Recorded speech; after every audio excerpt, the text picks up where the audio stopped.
พระมหาสมชาติชาตะปัญโยด้วยความเคารพอย่างสูงครับผมสวัสดีเจเจแล้วก็แสดงความนับถือสวัสดีลุงหนานป้อน้อยหนุ่มผาจ่อตัวเนอร์พร้อมกันนี้ขอเจริญปอนเจริญสุขเจริญปอนเจริญธรรมมายังศรัทธาญาติโยมศรัทธาสาธุชนคนดีเฮาทุกท่านวันนี้ก็ศรัทธาญาติโยมก็อาจจะแปลกใจเพราะว่าตามปกตินั้นวันอาทิตย์จะเป็นรายการสารธรรมยามค่ำซึ่งดำเนินรายการโดยท่านอาจารย์ท่านพระครูอภิวัฒนวิกรมท่านบิ๊กบอสของเขาแต่ว่าวันนี้เปิ่นติดภาระธุระประอาจที่จะมาดำเนินรายการได้เปิ่นประตานผ้าตานครัวอีกก็เลยเป็นทีของอาตมาภาพเก้ากับผมสามเณรรักปัญโยนานวัดสันเหมืองตำบลหนองล่องอำเภอเวียงหนองล่องจังหวัดลำพูนก็ได้มานั่งอู้นั่งจ๋าแทนท่านอาจารย์แทนท่านบิ๊กบอสไปวันนี้ก็พอเป็นยังเนาะศรัทธาญาติโยมฟังครูบาอาจารย์รูปใดก็ได้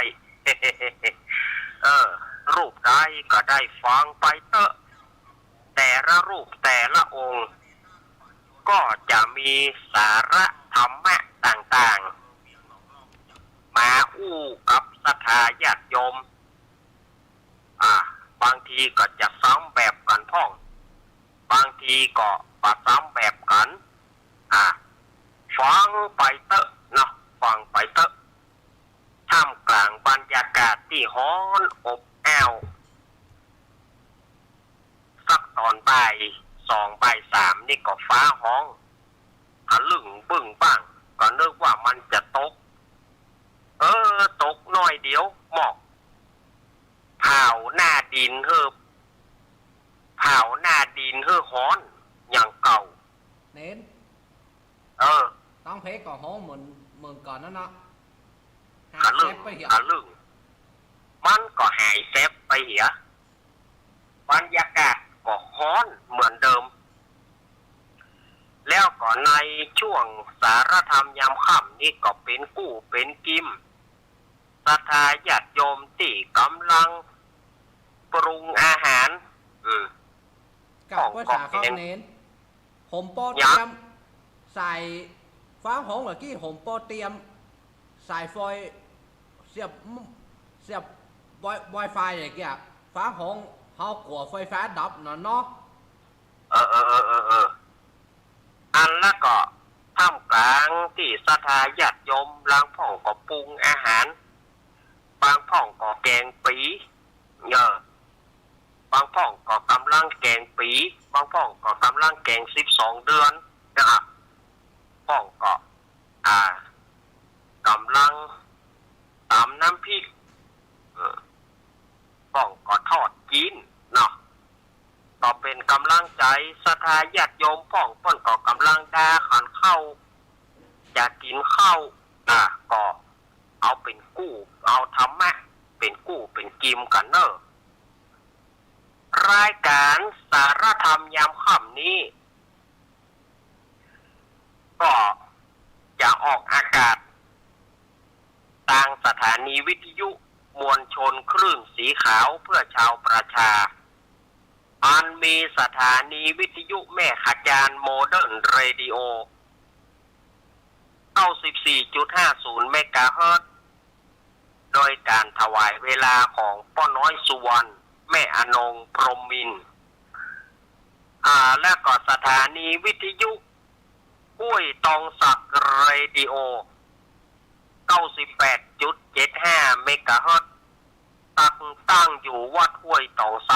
ักดิ์ มานิตแล้วก็ท่านอาจารย์ชวริตชยวังโสแล้วก็สถานีวิทยุวัดบุญญาวาสวิหาร106.50 จังหวัดลำปางและสถานีวิทยุคลื่นพระพุทธศาสนาการศึกษาและวัฒนธรรม104.50 วัดไผ่หินตำบลสุเทพอำเภอเมืองจังหวัดเชียงใหม่โดยเมตตาธรรมของท่านอาจารย์ท่านพระครูสมุวิสุวัฒน์วรกิจโจอันนี้ก็คือสถานีวิทยุต่างๆที่เปิดฮับในช่วงค่ำช่วงแรงนี้ก็ปอหลายจำง่ายแล้วก็ปอหลายมาปะก่อนวันนี้เป็นค่ำของวันอาทิตย์ที่23 มิถุนายน พุทธศักราช 2567 เดือนเก้าเหนือ เดือนเจ็ดใต้แฮมมานิ2 ค่ำพร่ำว่าเป็นวันอาทิตย์วันนี้นะวันอาทิตย์นี้เป็นวันเสียประจำเดือนเก้าเนอะราวิจันตังเสียอาทิตย์กับจันทร์วันนี้ก็ทำการมงคลอย่างบ่ได้วันพุธ3 ค่ำวันใจเลิกแต่ว่าตัดกับวันเสียก็มุ่ยสลุยกุ่ยไปใจการบ่ได้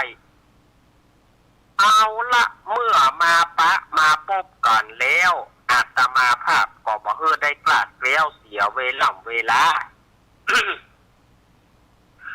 ขอเชิญชวนคณะสัตยาญาติโยมได้ไหว้พระสวดมนต์ทำวัดเย็นแบบพื้นเมืองตัวกัน เพื่อความเป็นสิริมงคลแก่ตนตัวและสัตยาญาติโยมครอบครัววัดวาบ้านตองถ้าว่าเป็นรายการที่อาตมามานั่งอู้นี่ก็ตามธรรมเนียมก็คือจะได้นำสัตยาญาติโยมสวดทำวัดเย็นแบบพื้นเมืองเนาะจะไปอู้นักนะท่านอาจารย์เวลาก็ไหลก้นไปติ๊กเนาะมันออเดอร์ไปหน่อยเนาะเอาละสัตยาญาติโยมกราบพระพร้อมกันกราบ1กราบ2กราบ3เอาไหว้พระเนอะอะระหังสัมมาสัมพุทโธภะคะวาพุทธังภะคะวันตังอภิวาเทมิ สวาขาโตภะคะวะตาธัมโมธัมมังนะมัสสามิสุปฏิปันโนภะคะวะโตสาวกสังโฆสังฆังนะมามิหันธรรมยังพุทธะภะคะวะโตปุปภาคณมะคารังกะโลมาเสนะโมตัสสะภะคะวะโตอะระหะโตสัมมาสัมพุทธัสสะนะโมตัสสะภะคะวะโตอะระหะโตสัมมาสัมพุทธัสสะนะโมตัสสะภะคะวะโตอะระหะโตสัมมาสัมพุทธัสสะโยสันนิสิโนวาราโพธิมูเลมารังสะเสนังมะขันติงวิจัยโยสัมโพธิมาก่อนจิงวะอานันตัญญารันโนโยโลกุตตโมตังปันนะมามิพุทธังเยจะพุทธา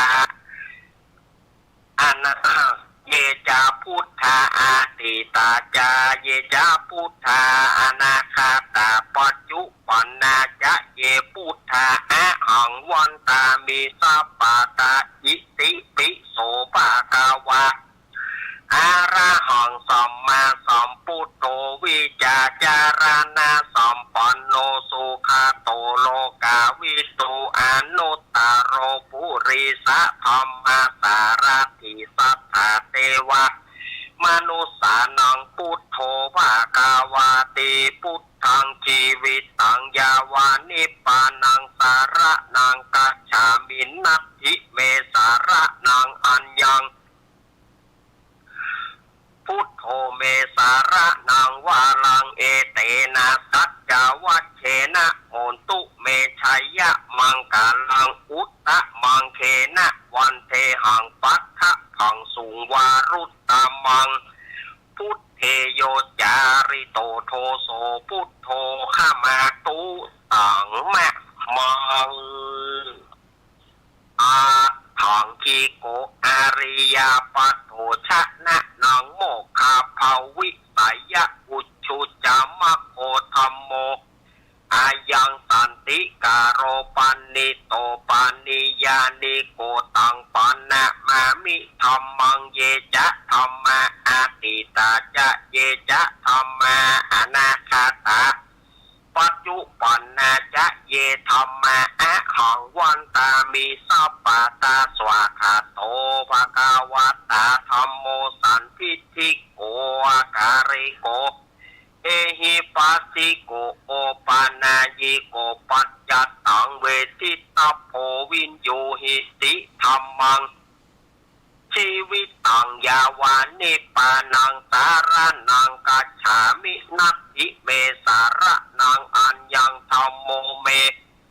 สารนังวารังเอเตนะสัจจวัชเชนะโหตุเมชัยยะมังการังอุตตะมัง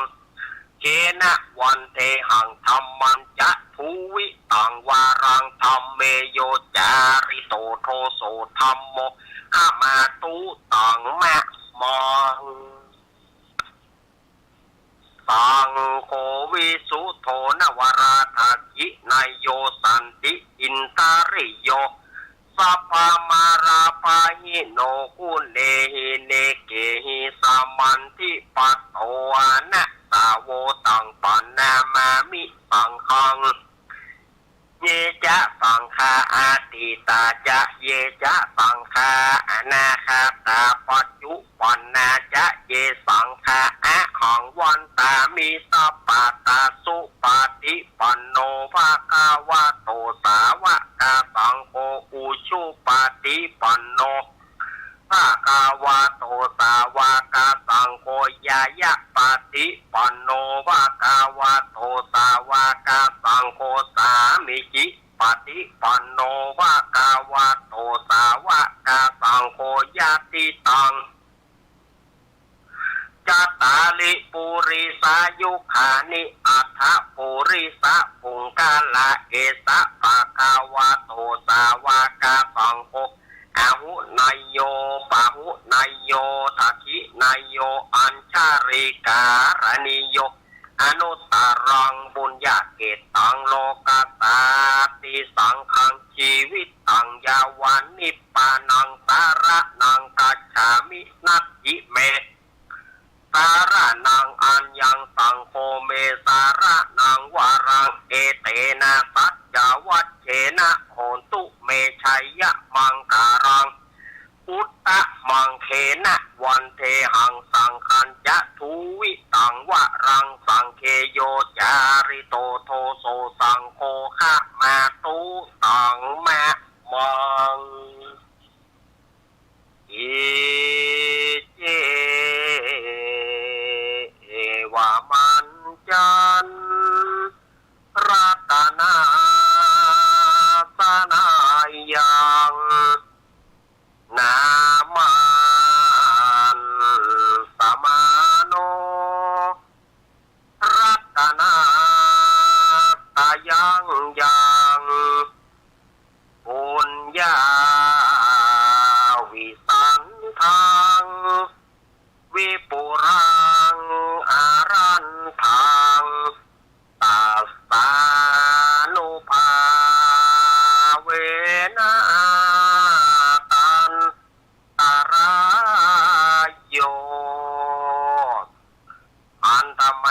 อติตาปัจจเวคานาปะทังพนามาเสอาจจะไม่ยาอาปัจจเวกิตัวยังกีวารังปาริปุตตังตังยาวาเตวาติตาตาปฏิกาตายะอุณหัสสะปฏิกาตายะดังสมา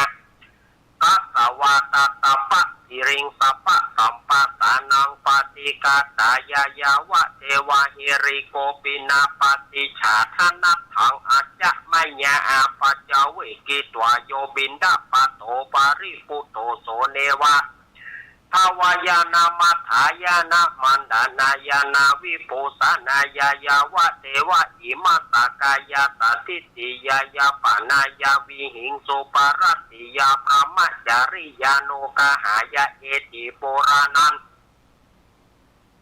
จะเวทนังปาติหังกาเมนะวันจะเวทนังนะอุปาติสามิยาตราจเมปวิสติอานาวัชตาจะปสุวิหารโรจติอัจจะมัญญาปัจจเวกิตวายังเสนาสนังปาริปุตังตังยาวะเตวะสีตาตาปฏิกาตายะปุณัสสะปฏิกาตายะตังสมากัสสวัตตะปะสิริงสัพพะสัมปะสานัง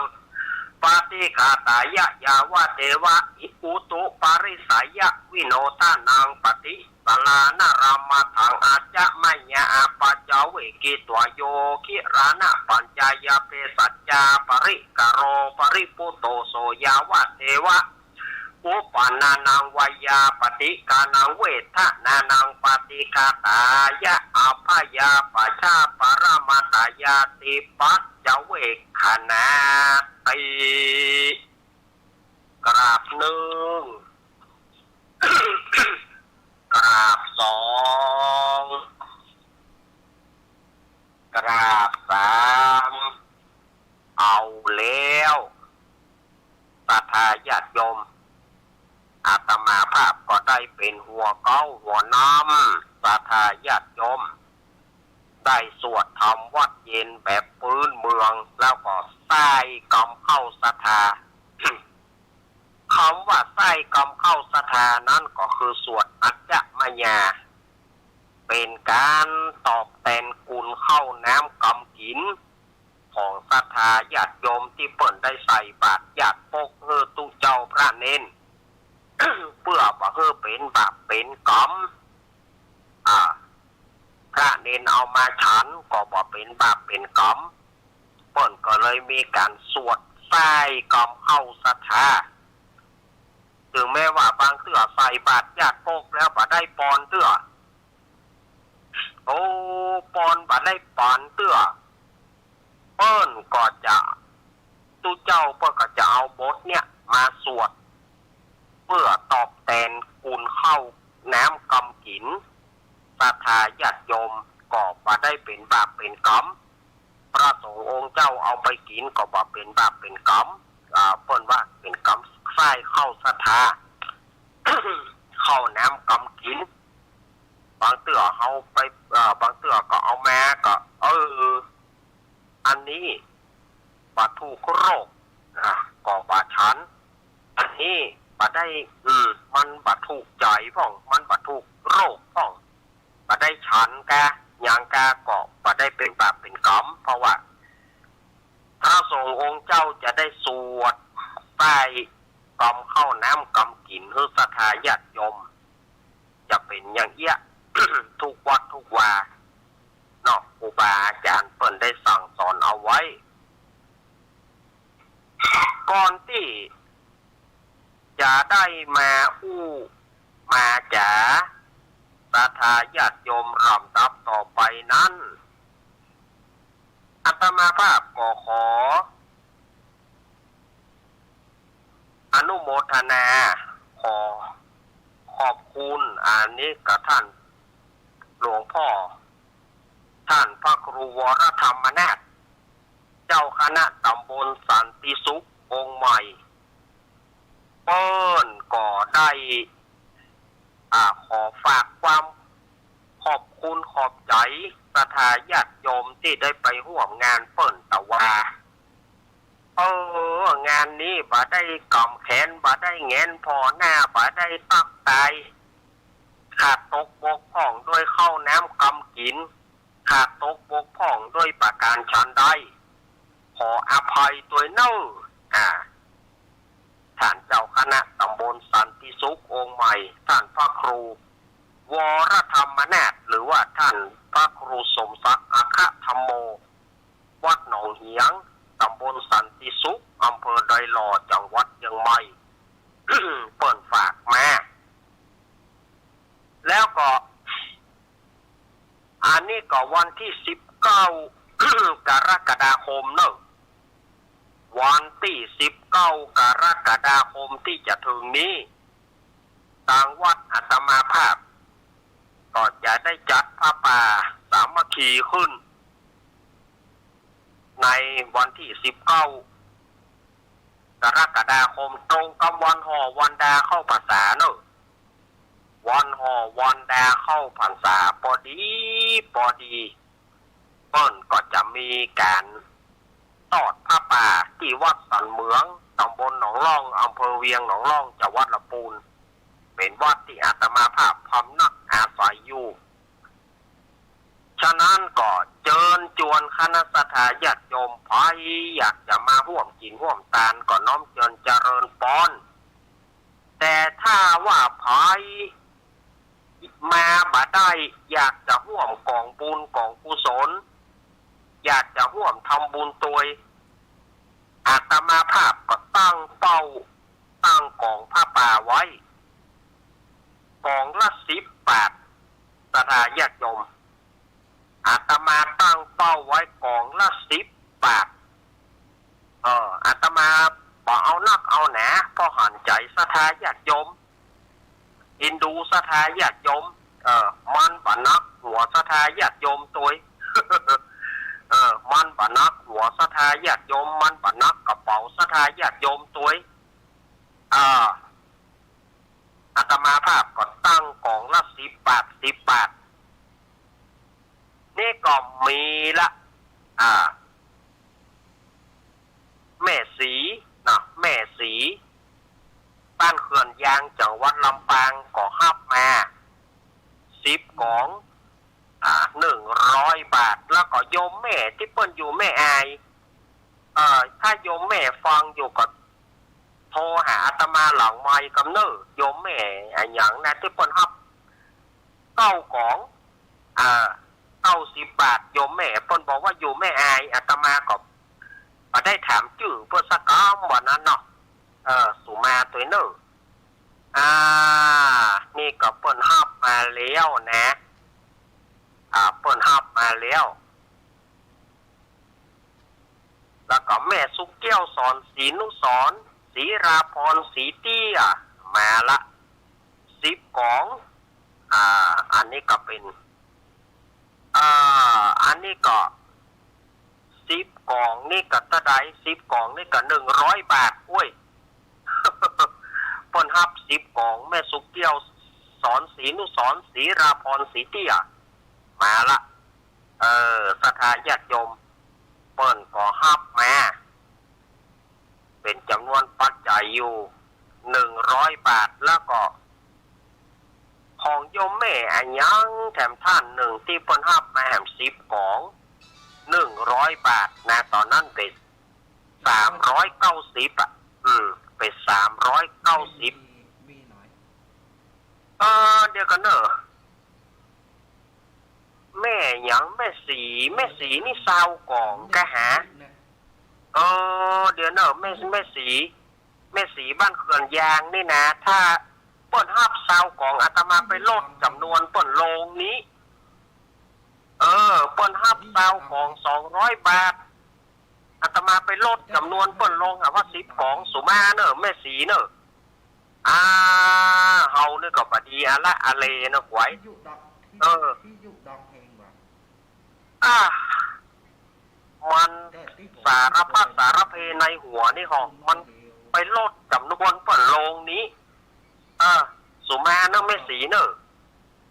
แล้วก็ยังมีโยมแม่พี่สมัยนางแล แม่พี่สมัยนี่ก็แจ้งมาแต่เจ้าว่าแม่เอาซิมสาธุแม่แม่เทียมจันทร์แม่เทียมจันทร์คนเที่ยงอันนี้เวียงป่าเป้าเนอะกับแม่บัวผันเปิ้นก็ฮับคนละ10เป็น20กอง เน้น แล้วฮะ แม่เพนบอกว่าที่อยู่ดองชัดเจนดีเด้อ แต่เดี๋ยวก็แจ้งเนอะอันแม่เพนเนอะเพราะว่าถ้าแม่เพนแจ้งผ่านเจนะแล้วก็มันแบบปฏิปต่อกันแม่เพนถ้าแจ้งที่เฮาก่อนแล้วกันเนอะอันนี้ก็ยังมีเจ๊มวยบ้านแม่แกดน้อยอำเภอสันทรายก็ร่วมทำบุญมาแล้วก็ภัยแถมมาแม่พี่สมพรรัตนังปาเมือดสันทรายก็หอมมาแล้วก็มีแถมหลายท่านหอมมาตะวานี่นะ แม่ได้ ปาร อแม่ได้รอโดย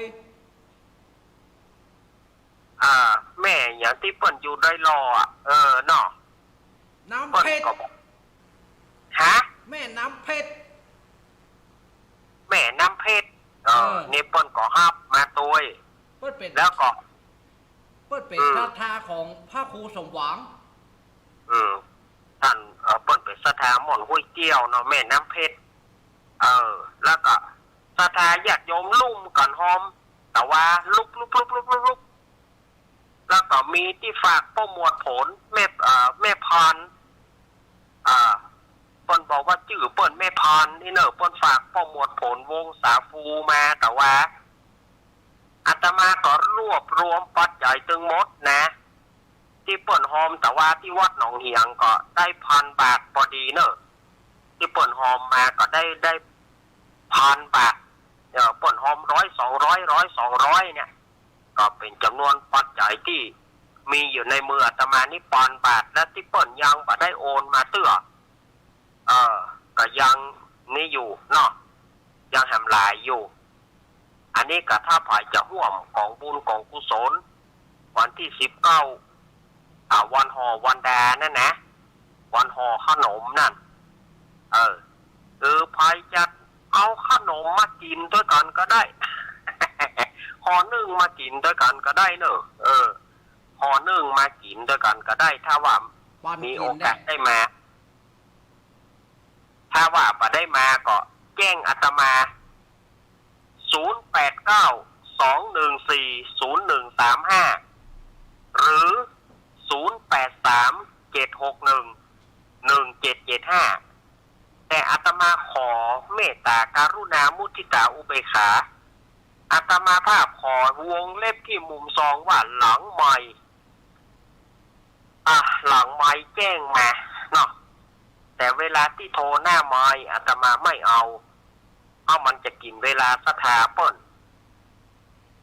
อันนี้ก็ถ้าฝ่ายจะร่วมกองบุญกองกุศลกับอาตมาก่อนกองละ10มันคงบ่นักหนาสาหัสมันคงบ่นักกำลังศรัทธาญาติโยมตั้งเป้าอย่างน้อยล้ำเหลือก็ถ้าน้อยมันจะได้นักกับศรัทธาญาติโยมถ้าเอานักกำเดียวมันจะได้น้อยถ้าเอาน้อยมันจะได้นักเจื่อตัวนะเจื่อหัวตัวนะอาตมาคิดดีแล้วถึงได้เอามาตั้งไปกองละ10เนี่ยอาตมากึดไข่ควรดีแล้วถ้าป่าแน่จริงก็บ่กึด เอาแต่ละสดาญาติโยมอันนี้ก็คือของทุนผ้าป่าเพื่อสร้างเสนาสนะซื้อโต๊ะเก้าอี้พ่องสร้างเสนาสนะอันใดที่มันบ่แล้วบ่ทั่วก็จะได้สร้างกันไปเพื่อจะได้จะลุกจะลองกันในปีต่อไปก็คือมันแล้วไปเหียสดาญาติโยมมันขำกะแล้วก็ผ้าป่าธรรมะคลายเครียดผ้าป่าธรรมะคลายเครียดโดยพี่พิสมัยสุริโยดรหัวหน้าทีมเปิ้ลก็จะได้มีการทอดผ้าป่าสามัคคี ในวันอาทิตย์ที่12 มกราคม 68เนอะวันอาทิตย์ที่12 มกราคม 68คือปีหน้าพวกกันนะเพิ่นจะทอดผ้าป่าประจำปีที่วัดฝ่ายหินตำบลสุเทพอำเภอเมืองจังหวัดเชียงใหม่ถ้าใครอยากจะร่วมทำบุญกับอาตมาก็ได้ก็แจ้งเตี้ยอาตมา แล้วก็วงเล็บที่มุมซองว่าธรรมะคลายเครียดผ้าป่าธรรมะคลายเครียดอันนี้ก็เพื่อมันเป็นยะเป็นอย่างเพื่อมันได้มาสูนกันอันนี้ก็แจ้งกับศรัทธาญาติโยมข่าวสารงานบุญวันที่7เปิ้นจะรอเตียนวัดม่อนจอมพอวัดของหลวงปู่ดอยท่านพระครูปฏิภาณธรรมทินเนอะเปิ้นจะรอเตียนจำนำพรรษาเปิ้นรอเตียนจำนำพรรษาแล้วเปิ้นจะเอาไปไกลเนอะปีนี้เปิ้นจะเอาไปทางปุณะนครพนมมาอย่างปุณะปีนี้เปิ้นจะไปตานไกลอันนี้ก็เปิ้นจะรอวันที่7เนอะวันที่7 กรกฎาคมอันนี้ก็หลวงปู่แจ้งมาละตะกี้หลวงปู่เปิ้นก็แจ้งท่านอาจารย์มหาสมชาติชาตะปัญโยเปิ้นก็แจ้งละตะกี้หลวงปู่เปิ้นก็แจ้งมาแถมอันนี้ก็ไปร่วมกินร่วมทานตามกาละเวลาที่อาตมาภาพหรือว่าครูบาอาจารย์หลวงลุงยองก็ดีท่านบิ๊กบอสก็ดีท่านมหาสมชาติก็ดีครูบาอาจารย์ทุกรูปทุกองค์ที่เปิ้นออกรายการเปิ้นก็จะเอารายการต่างๆเนี่ยมาอู้รู้ศรัทธาญาติโยมได้ฟังว่าไอ้อย่างที่ไหนพ่องอะไรเมื่อไหร่ที่ไหน อันนี้ก็แจ้งข่าวสารงานบุญด้วยกับศรัทธาญาติโยมเนอะมาปะกันแล้วอาตมาก็บอกขาดเกี้ยวเสียเวลาข่าวสารงานบุญก็ประกาศแล้วจะเข้าพรรษากันแล้วเนอะศรัทธาญาติโยมภายในปีนี้ตั้งจิตตั้งใจจะไปสมาทานศีลจะไปนอนวัดนอนวาจะไปอาบน้ำฟังธรรมแต่ถ้าไปรอนะศรัทธาญาติโยมรอ70-80ก่อยไปบางคนรอเท่าก่อนเนี่ยพอประเดี๋ยวเนี่ยศรัทธาญาติโยมว่าโคคะหน้าโมกัน50 ปลาย 60เอาละกระดาวละท่านอาจารย์ฮู้ได้อย่างไรพอเตอะนั่งแทบมาได้สักคนนะประเดี๋ยว นั่งหม้อแม่นี่นะนั่งพระเพียบนั่งหม้อแม่มาได้สักคนละประเดี๋ยวแต่ละวัดเก้าอี้ทั้งนั้นแต่ก่อนนี่กลัวเก้าอี้สูงกว่าตัวเจ้าพระเน้นประเดี๋ยวมันจำเป็นได้นั่งศรัทธาญาติโยมมานั่งก็บ่ได้เจาะมอนั่งเจาะเคาะนั่งก็บ่ได้ล่ะอย่าคุกเข่าก็บ่ได้อย่าหม้อแม่ก็บ่ได้ก็โคตรตะวายครับนั่งเก้าอี้เอาเราบอกว่าวัดไหนบอกว่าศรัทธาวัดใดประเดี๋ยวแต่ก่อนในวิหารแจ้งมาพระน้อยปู่สัตว์แจ้งมาพระน้อยปู่สัตว์ในวิหารเอาปูจานนั่งเป็นเก้าปูล่ามทัดแม่นั่งหม้อแม่กันนั่งพระเพียบได้สบายบ้าเดียวนี่เอาแล้วแข้งขากระดาวคนใดกระเตียวกระดะเข้ามาวัดปวด เข้ามาวัดหัวเข่าเกาขาน่องปวดมดนั่งถ้าไปวัดบ่มีเก้าอี้เนี่ยข้านั่งบ่ได้เนอะข้าตุ่มไปรู้จำเป็นต่างวัดก็จำเป็นต้อง บริการประชาชนบริการศรัทธาญาติโยมซื้อเก้าอี้ไว้ซื้อเก้าอี้น้อยนะเก้าอี้น้อย ซื้อไว้มันบาดเจ็บแปลง มีศรัทธาญาติโยมตานพ่องวัดซื้อพ่องนี่เอามานั่งตันใหญ่กันเป็นแลบเป็นจันเนี่ยเพราะว่าสถานการณ์มันบีบบังคับก็ยังบังคับเตื้อปะเท่าเตื้อแน่อาตมาภาพก็ยังนุ่มอยู่แล้วจะเท่าเมื่อใดเพื่อเท่าแล้วเอาเลี้ยงใครไปวัดท่านตายได้การนั่งซองปองพอ เปิดไปวัดมาได้เนี่ยไปก็เอาบุญมาฝากเลยเนอะอย่าของตัวยังบอกไปฝากจะขอเปิ้นเอาบุญมาฝากแล้วเตื้อเปิ้นก็ปีกบ้านเนี่ยมาได้ฝากบุญฮื้อสกรรมมาได้หอมบุญฮื้อสกรรมเนี่ยเมื่อเขามาทำบุญไว้เองเมื่อหนุ่มๆบันรอก่อนเท่าก่อนบุญก็เติกลูกบุญก็เติกหลานบางคนนี่ลูกพอใหญ่ละก็ย่ำได้ยางเตื้อเป็นนี่ไส้นี่มาเสี่ยงก่อนไส้นี่แล้วไอ้ล่ามันจะมีหลานแบบละน่ะมันบอกฮู้จักจบสดาญาติโยมมันบอกฮู้จักจบบอกฮู้จักเสี่ยงเลี้ยวก็เมื่อได้เอาเพื่อเลี้ยวเพื่อยาโกเดละเอาละโกเดกระดะกระดาวนั่งอย่าได้ก็ไม่ได้เข้าจะไปวัดก็หัวปนว่าเฮือมละเนี่ยหัวปนว่าเฮือมละมาได้ไปละวัดกินตานบัดเดียวศรัทธาญาติโยมเอาเพื่อสมัยก่อนครับโอ้พระน้อยแจ้งบัดแจ้งเนาะลูกกันแม่หรือว่าปู่ศาสตร์ไว้ล่วงหน้าเลยเจือศาสตร์ไว้แต่ก่อนนี่วัดมีศาสตร์หรอกแต่ก่อนวัดนี่วัดทุกวัดมีศาสตร์เพื่อเอามัดไว้เป็นลุ้นเป็นศาสตร์หญ้าสลับศาสตร์ทอศาสตร์ที่เปิ่นทำจากกกต้นกกนั่นนะเปิ่นทำจากต้นกกพ่องทำจากแยงพ่อง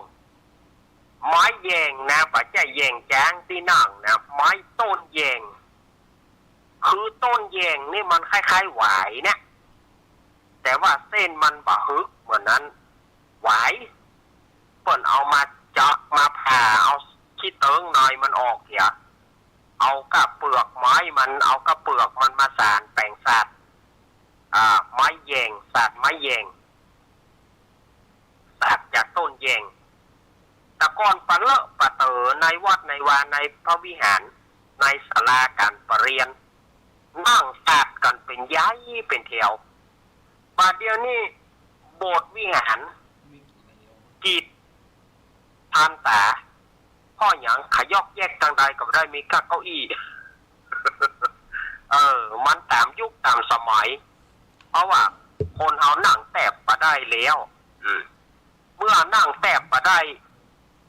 ก็ต้องนั่งเก้าอี้ร้อยจะมีสักกี่คนเดี๋ยวประเดี๋ยว100จะมีสัก5 คนที่นั่งแตบได้นั่งหม้อแม่ได้ส่วนมากเก้าอี้ทางนั้น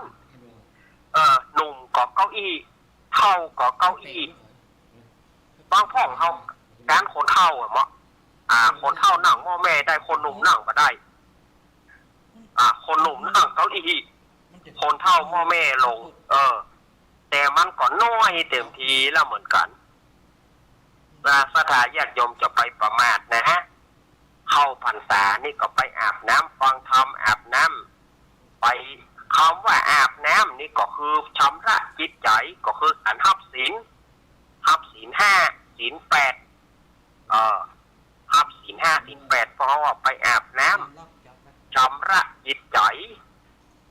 ในพรรษา13 วันพระ13 วันศีลมาไม่ใช่เหมือนก็พรรษา3 เดือนกับอาจารย์ก็ถ้าเอาคิดเป็นวันแล้วเอาไปแค่13 วันได้นี่เอาลองคิดนะ 3 พรรษา 3 เดือนเนี่ยมันมี13 วันพระ13 วันศีลได้หรอกศรัทธาญาติโยมก็ไปวัดน่ะโอ้ไปสวดมนต์มันอย่ามาเมินน้ำเหลือตึง3 เดือนเอานับเป็นวันเอากะ13 วันนั่นน่ะก็7 วันเอาไปเตื้อง7 วันเอาไปเตื้องก็13 วันบ่ได้หรอกศรัทธาญาติโยมมันบ่ใจเมินแน่แต่ศรัทธาญาติโยมบ่เข้าใจบ่ได้ว่าพรรษา3 เดือนเนี่ยไปวัดกู้ศีลเนี่ยคือบ่นับวันเอาถ้านับวันเอาก็13 วัน13 วันบ่ได้มันบ่ใจเมินนะและศรัทธาญาติโยมสาธุชนอันเป็นที่ฮักที่เคารพอาตมาภาพก็เชิญชวนคณะศรัทธาญาติโยมไปร่วมกันอาบน้ำฟังธรรมมันก็รวมกันมันก็16 ศีลตึงเดือนยี่เปงศรัทธาญาติโยม16 ศีลตึงเดือนยี่เปงรวมหมดนั่นน่ะตึงช่วงพรรษานี่นะถึงเดือนยี่เปงเนี่ย16 ศีลบ่ได้เขาก็ไปโอกาสทำวัดทำวาโอกาสไปบางที่เปิ้นก็นอนอยู่นอนวัดนอนวาบางที่ก็บ่นอนสวดมนต์แล้วก็เมื่อแต่วัดอาตมานี่มี2 ภาควัดอาตมาภาพนี่นะวัดที่อาตมาอยู่บัดเดียวนี่นะมี2 ภาคไผที่จะนอนก็ได้ไผที่บ่นอนก็ฟังธรรมแล้วก็ลวดสวดมนต์นั่งสมาธิกรรมฐานแล้วก็เมื่อ แล้วก็เมื่อบ้านไผ่บ้านหมอนส่วนผู้ที่นอนวัดก็เมื่อเจ้าก็จะสวดกรรมฐานภาวนาแล้วก็เมื่อถ้าว่าไผ่ไปได้นอนวัดนอนวาก็ ฟังเทศจบไปฟังเทศจบ4 โมง 5 โมงก็ทำวัดสวดมนต์เรียบร้อยมีขนมเลี้ยงมีขนมเลี้ยงก็คืออัดยายขนมยายนะเอาขนมสถานะมาเลี้ยงสถา ในภาษานี่มันดูต่างหน่อยขนมนะก็อัดยายขนมยายนั่นนะเอาเงินยายซื้อขนมยายก็คือเอาขนมสถานะมาเลี้ยงสถา เอาขนมสถานะนะเลี้ยงสถานะห่อนึ่งสถานะเลี้ยงสถาคั่วห่อนึ่งคั่วโหเลี้ยงสถาก็เอาห่อนึ่งจากสถานั้นนะ นี่มันเป็นอย่างนี้ฉะนั้นแต่อาตมาภาพก็มีแต่เรื่องหนึ่งที่จะแจ้งกับศรัทธาญาติโยมในช่วงเข้าพรรษานะอันนี้เอาช่วงเข้าพรรษาช่วงในพรรษาถ้าวันพระวันศีลใดมันไปตรงกับวันอังคารอาตมาก็ไม่ได้มาจัดรายการในช่วงเข้าพรรษาอันนี้อาตมาจะแจ้งไว้เลยว่าถ้าศีลใดวันพระวันศีลใดตรงกับวันอังคาร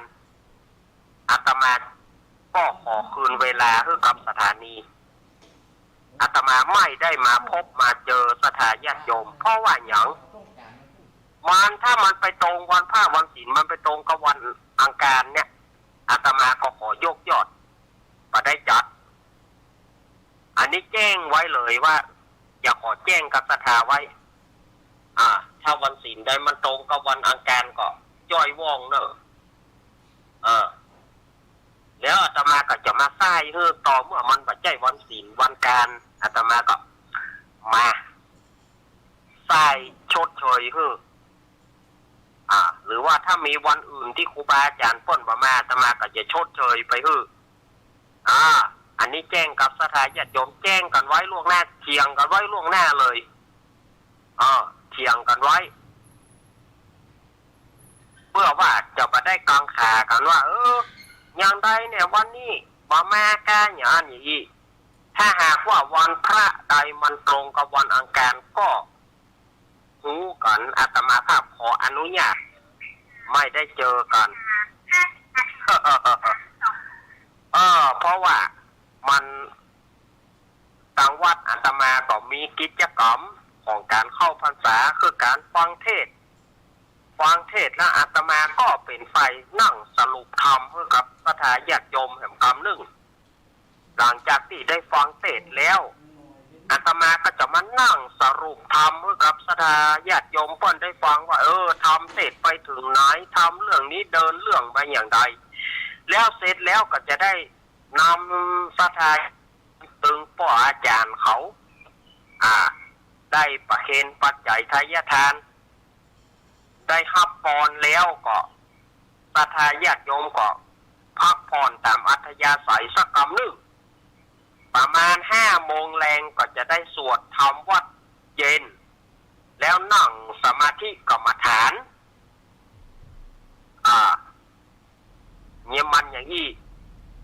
ในช่วงในพรรษามันบ่ใช่เหมือนมันบ่ใช่เหมือนนอกมันบ่เหมือนศีลนอก